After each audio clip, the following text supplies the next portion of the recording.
What is up, everybody? New week. How was y'all's weekend?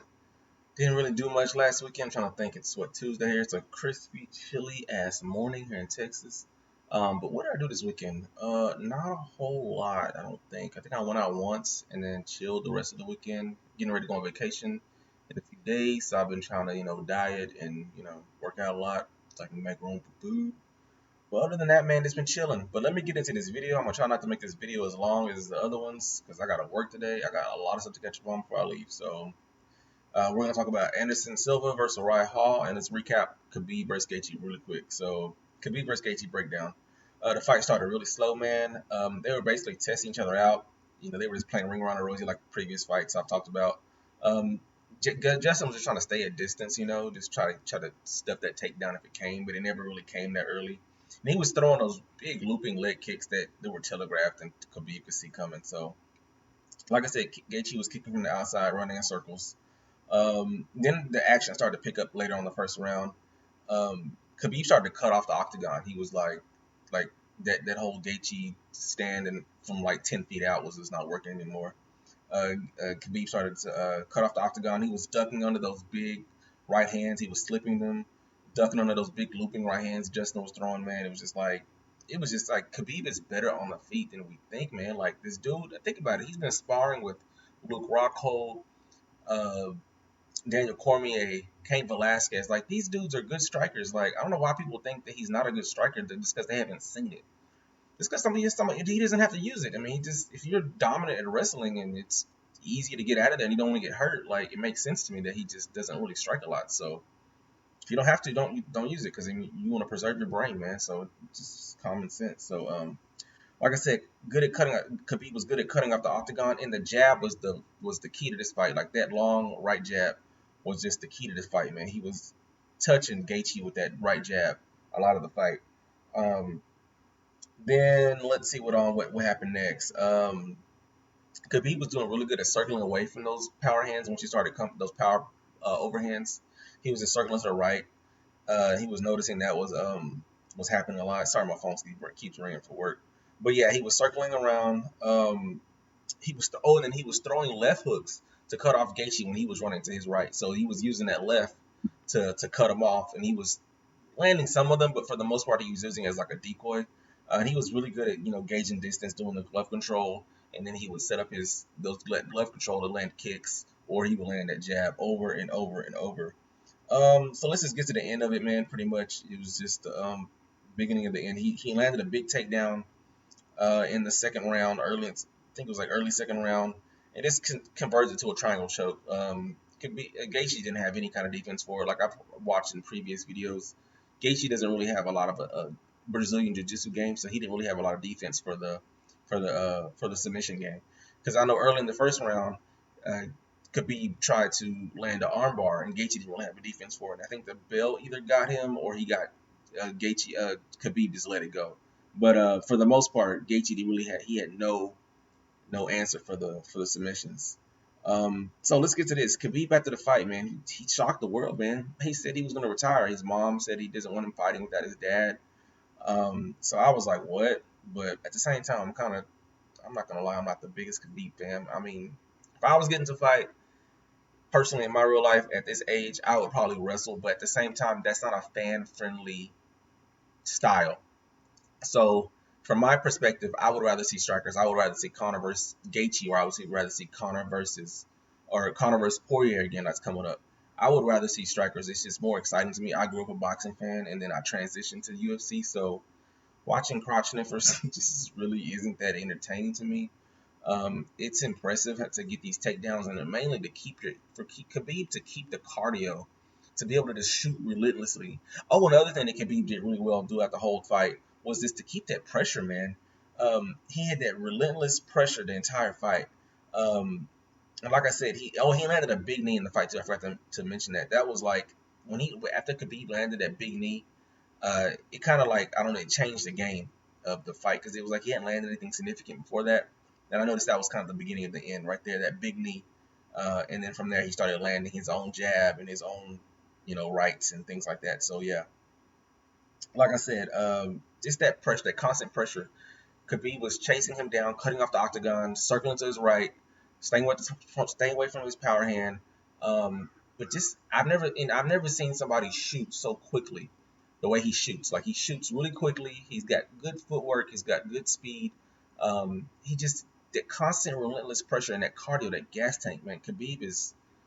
I don't want to say he's the GOAT, man, but in that division, he's definitely the 155 GOAT. Nobody will probably ever beat him, even if he comes back later. I think he's just that he's gonna have that wrestling in his belt, man. So he shocked the world by retiring.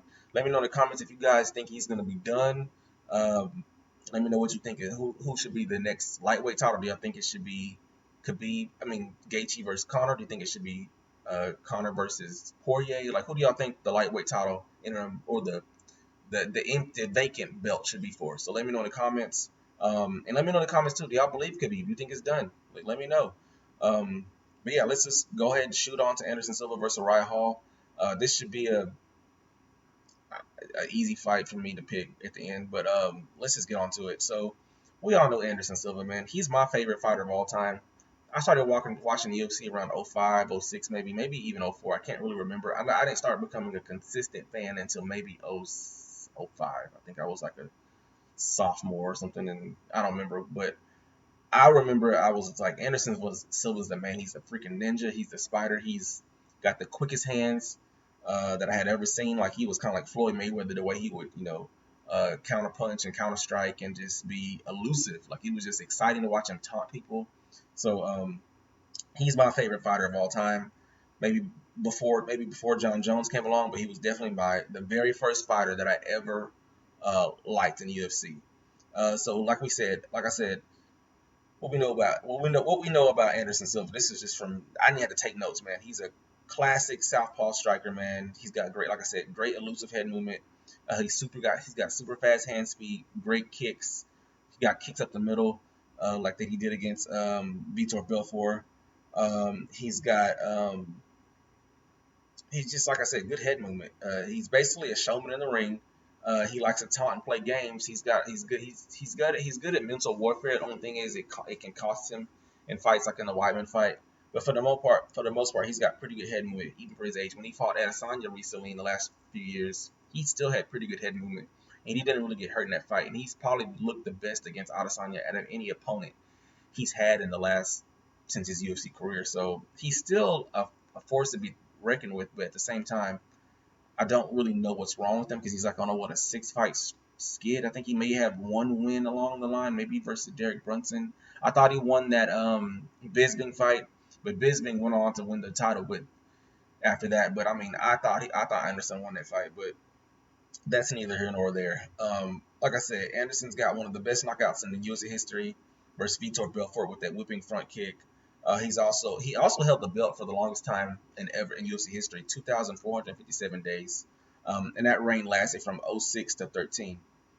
So, also to continue, what Anderson's good at when he's on his game, when he's doing really good, he's really good at reading his opponents. He's really good at timing, keeping his head off the center line, and slipping punches. That's just the name of the game. His MO: timing, speed, accuracy, keeping his head off the center line. That's just basically and accuracy and precise. It's like I don't think I already said accuracy, but he's just really good. He's kind of like Conor McGregor. Once he throws that left, he's precise with it. He knows where to land it. He knows to land it on your chin or your temple. He's just gonna put you out with it, man. He's just relentless with the leg kicks. He's good at setting up all kind of karate style kicks. He's got good elbows from the bottom. I was just watching his Chael Sonnen fight just to get some good feelings back from him, like good memories. He's got good elbows from the bottom. He's got good elbows from the top. He's just overall like great, probably the best striker of all time. And then I would probably put Jones too, because he's got really good strikes, like elbows that are unique. And then I would put maybe Adesanya as maybe 3. But Adesanya is probably an overall better striker than Jones, but Jones has got really good striking with those elbows, because we didn't really see those kind of standing striking elbows from people until we saw John Jones do it, and he doesn't really utilize them as much as they used to. But those 3 guys are definitely the top 3 strikers in the UFC, in my opinion. Like I said, he's a good counter striker. He'll bob, weave, he'll get out the way and catch you with the left, man. Let's see what else he's good at that I wrote down. Oh, power. Like I said, he may be precise with that left hand, but he's got power behind it. He's got several knockouts in his resume. He's just a finisher. He's just a killer with the left, man. He's just a killer. But with all that being said, that type of style is not really fit for somebody in their 40. I think Art Anderson's 45, 46 now. Um, he doesn't have the same reflexes and speed as he did in his 20s and 30s when he was in his prime. So I think now that he's gotten older, a lot of that speed, that accuracy, that power, that timing, that overall awareness has clearly deteriorated. And it's just not, he's just not the same as he used to be. And I was really sad when he started losing, going on those long losing streaks. And I was just like, what is going on with him? Why doesn't he just quit or go away, go to Bellator, or just retire? But man, I'm just like, it's kind of good to see him still fighting, but at the same time, it's like I've become numb to him losing. Like I used to be devastated when my favorite fighters lost. Like if John Jones ever lost now, I would probably be devastated. But now when Anderson Silva loses, I'm just like, it's kind of like when my Cowboys lose. I'm like, I'm just kind of used to it. It's like I'm kind of numb to it, and that's kind of sad. But at the end of the day, once you lose so much, like you've gone on a 6-7 fight losing streak, is just not really. You just can't. It's just really hard to pick for you. It's like it's gonna be easy to pick against you because you really don't have anything to show us other than maybe that Bisping fight and I think the Brunson fight that he won. So other than that, he doesn't really have a lot of fights to show that he's done well for. Um, like I said, one of my favorite fights of his is the Chael Sonnen fight. He was pretty much losing the entire fight. He got taken down in every round, but then he gets that late triangle choke. So he's got submissions on his game, in his resume. He got that late triangle choke against Chael where he tapped, and it looked similar to Khabib's this weekend's past tap. So he's got a lot of tools in the toolbox, but he, for the most part, he's also black belt in jiu-jitsu. But for the most part, he's a stand-up striker, and we all know that. And he's gonna more than likely stand up this weekend. So we'll see how this Halloween fight goes. Um, the main thing Anderson can't do this weekend is taunt Uriah like he did Chris Weidman. If he taunts, I think that'll piss off Uriah. He'll come in there with a big right or a big jab and just put him out. Because this dude is built like a Mack truck. He's bodied up. He'll knock you out. Like he's got finishing power. So Anderson cannot play around this weekend. He just needs to get in there, stay out the way, utilize good head movement, and just get in and out, stick and move to try to win this fight by points, I guess. But do the best he can. Another thing that Anderson needs to do is he's susceptible to the takedown. So he needs a sprawl. He needs to keep his distance wide, keep his base wide if he's against a cage or against the fence, wall walk, cage walk. Utilize his distance with glove control, set up those kicks, set up those jabs, set up the jab to start off the kicks, set up the jab to start off that big left looping overhand that he's good at. So utilize his distance and just kickbox him to death if he can. But at the most part, I don't think that's going to play out that way. But like I said, if he's going to win, that's probably the way he's going to do it. Let's see. The next thing is supposedly this is Anderson's last fight. Put that in my notes. Like, what are y'all thinking? Just let me know what y'all think in the comments. Do y'all think this is Anderson's last fight? Do you think he's going to keep, if he wins, I have a feeling he might come back and be like, I want to fight again. But who's he going to fight? Like, he's got a long way up the chain of the ladder if he's going to try to fight Izzy or something for the title. So it's like, if he wins, it's like, so if he loses, it'd be probably better so he can just go on and retire. But if he wins, it's like, I don't know if I want him to keep fighting because it's just like, bro, it's just call it a day. But let me know in the comments what you think about Anderson. If you think it's gonna be his last fight, let me know in the comments who you think's gonna win. You think if he's done, just let me know. Let's get to Uriah Hall, then we're gonna wrap this up. Uriah Hall, he was supposed to be the second coming of Anderson Silva. He has those good spinning back attacks, spinning kicks, flying knees. He's like an acrobat, dude. Like I remember watching him in the Tough show, and I remember watching every episode. I was like, man, what is this dude gonna do this week? I know he knocked out someone with a spinning kick in one of those amateur fights. He had really good power. I think he knocked somebody out with a big right jab, or may have been a big right hook. I can't remember what it was, but he knocked somebody out, and it was just impressive. And I know he was a favorite in that show. and he ended up getting upset by Gastelum. And Gastelum has gone on to have a great career. Said that he has that epic fight against Izzy, but Uriah Hall's pretty much fought the who's who in the middleweight division. Man, he's fought a lot of people, and he's been around a while. He's 36 years old, so he's right at the peak, the tip of his prime. This is probably his last chance to get to a title. So he's got to win. He's got to win this weekend if he wants to have any kind of chance to make a run for the title. So, like I said, he was an Ultimate Fighter. He was a runner-up. He was a heavy favorite. He's had like I said, he's had an up and down UFC career. He's lost to some of the who's who, but he's on a 2-fight winning streak right now. So if he wins, I think he would be good for him to call out maybe somebody like Brunson or he still needs to fight Romero. If he beats Romero, I would call for a title shot. So, but that's neither here nor there. Let's talk about some of the things he's good at. Just from me watching him on the Ultimate Fighter, and just from his past fights. I just watched the Gegard Mousasi fight before this. He's got a strong jab. He's good at fighting at distance because he's got that long reach. He's got power in both hands. Like I said, he knocked out a few dudes in the Ultimate Fighter with that right, and he knocked out a few dudes with those spinning back kicks as well. He's just an overall good kickboxer. He's got good spinning techniques, like I just said. And he uses his reach and power to his advantage. So that's pretty much what he's good at, man. He's pretty much a basic stand-up kickboxer, and he's got good power, good speed, and a good jab. So those are the fundamentals of his game, man. So let's just go on to the keys to victory, man. For Hall, I think for him to win, I think he has to watch for the counter punches of Anderson and just be first. Jab, get out, stick move, jab, kick, jab, leg kick, jab, calf kick. Just be first. Anderson is used to being second, but he's good at like countering somebody who's first. So Hall just needs to be first and then keep his head off center line. Stick move. Use that glove control, engage distance, circle to his left to stay away from Anderson's power hand. Things like that. Use uppercuts, use hooks, use things like that to stuff that Anderson might not see at his age. He doesn't have the speed and awareness that he used to. So punches like hooks are great for people who are not aware of stuff coming from the side. Uppercuts are definitely good for hitting guys who keep their guard maybe. For example, Anderson keeps his guard low. Sometimes he doesn't even keep a guard at all. He keeps his hands low. He'll taunt. He'll play around. So if you want to hurt him, it's possible. He's been hit. Catch him on the chin with an uppercut. Catch him with a hook on the temple. All things like that. Like he's susceptible. He's susceptible to the takedown. Like I said in the Chael fight, he's susceptible to punches he didn't see coming.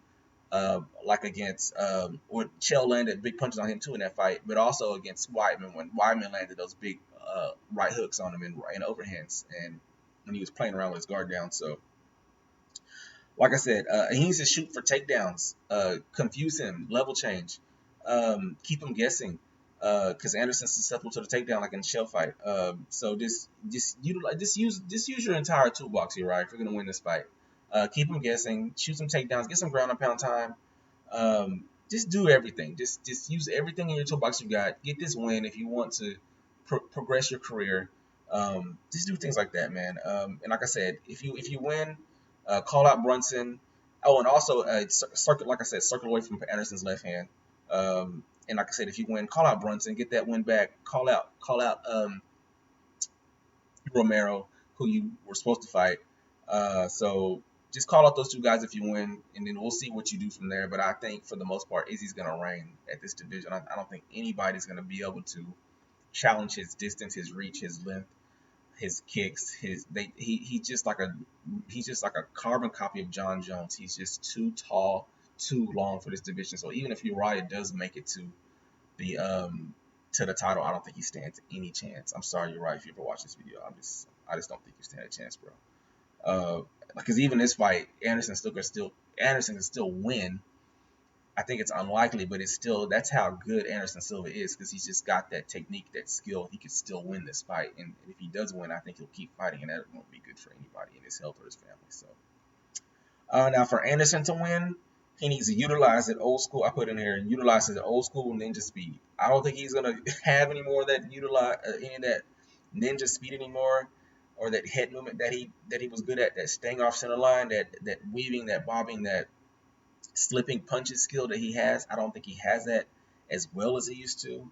I think Uriah's gonna be faster, but you never know. It's the fight game. It's a fight. Fights cannot be predicted. When I make these predictions, it's just to give y'all something to talk about, to comment about. But for the most part, do not take what I say with a grain of salt, because I am just guessing just like you guys are. So do not take what I say seriously. And also remember, guys, I am not a fight analyst. I am just a fan. So what I say, take with a grain of salt too. Um, so like I said, for Anderson to win, defend the takedown, uh, utilize the head movement, watch out for those spinning attacks, stay back, utilize your footwork, stay out the way, circle to the right from his power hand. But yeah, let me know in the comments who you got. Now here we go. Prediction. I'm going to just jump into it. Prediction. I think this fight will be a kickboxing chess match that ends in a unanimous decision for Uriah Hall. Like if you probably didn't guess already. Um, I think it'll kind of be like the Anderson Silva versus uh, the champ Israel Adesanya. I think it'll be like that fight. I think both guys are well versed in kickboxing, so I think it'll be kind of a chess match. I think it'll be maybe I think Uriah might outstrike him just a little bit, but for the most part, I don't think Anderson's going to get hurt because I think he still possesses enough head movement, enough speed to kind of stay out the way. But I think Uriah may still land a few takedowns, get a few ground and pound time. I think he'll just edge out a victory. I just have a feeling it'll just be a, you know, I don't know. Is it 3 round fight or is it 5? I don't know if it's 3 round or 5 rounds. But it'll probably be like 29, 28, something like that. Nothing spectacular, but I think Uriah will just squeak on by. Nothing special. And like I said, I think Uriah is he's the younger fighter. He's the faster fighter. Has a longer reach, and that's just gonna come in handy. And like I said, land a few takedowns. I think all of that's just gonna come in handy. So that's it, man. Let me know in the comments who you guys got. I gotta get who you got. I gotta get to work. I'm late. Let me know what kind of content y'all might want to see next. I'll try to make a top 5 knockouts video soon. I'll try to make just let me know in the comments what kind of videos you want to see, and see you guys later.